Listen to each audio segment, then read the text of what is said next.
Communication. Honestly, in our business, I think basically everybody has room for improvement here. But the bigger issue is the people that are doing a really poor job of it. And here's some keywords for you. If you've ever had a supervisor or a manager or a team leader out on the floor use words that are in any way related to they don't need to know, that's a klaxon sound warning. You should really address that immediately.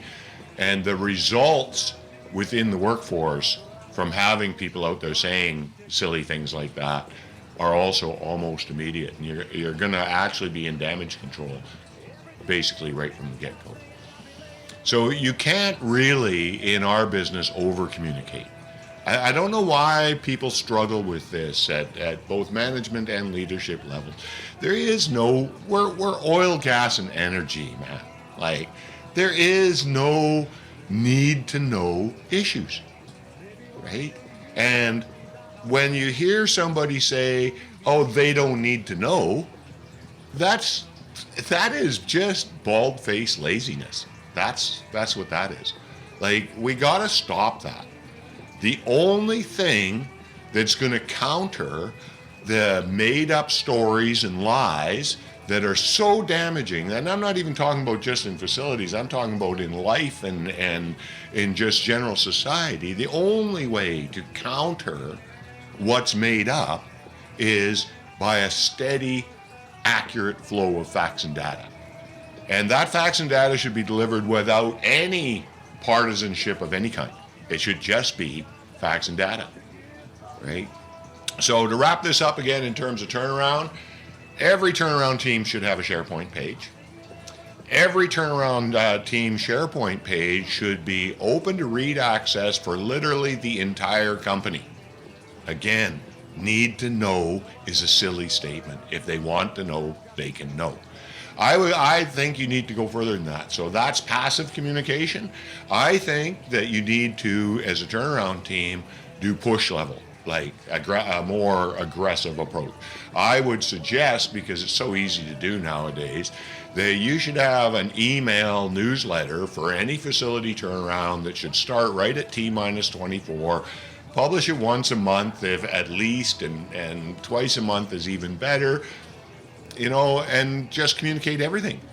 Like, what kinds of things am I talking about? Well, communicate the turnaround premise the minute it's signed. Maybe even if you're ahead of the game, communicate the turnaround premise when it's still a proposal, because who knows what quality you might get back on that, right? The point is, if we don't tell people what's going on, they will make it up.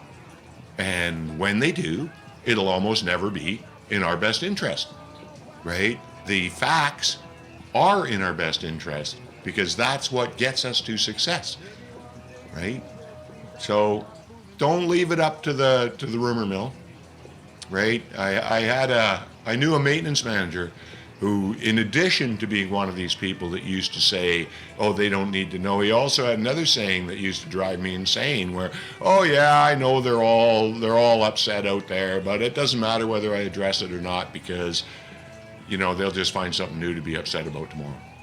That is like the worst management I can imagine, right? Don't lower yourself to that. If the workforce has questions, answer them. We're not Ames Research here. We're not national security. There is no need to know. As a turnaround team, communicate everything. Like, honestly, I really believe communicate, put everything on your SharePoint page, let everybody have access to it, put the SharePoint page address clickable in the newsletter, right? Communicate everything. You will get hate mail back, and don't react wrongly to that. Don't turn it over to HR, and don't respond to it. Because the hate mail you get back from this kind of a thing tells you who your actual agitators are out there. Because the only people that are going to have a problem with a free flow of facts and data information being published, most of the people out in the workforce crave that. The only ones that are going to object to that are the ones that want to, sell their own narrative. So you've got nothing to lose here. It's all win-win-win. This is easily implementable. You don't need anything special. Everybody's got a SharePoint. Everybody's got email. Man, you cannot over-communicate, and you can certainly under-communicate. Peace out.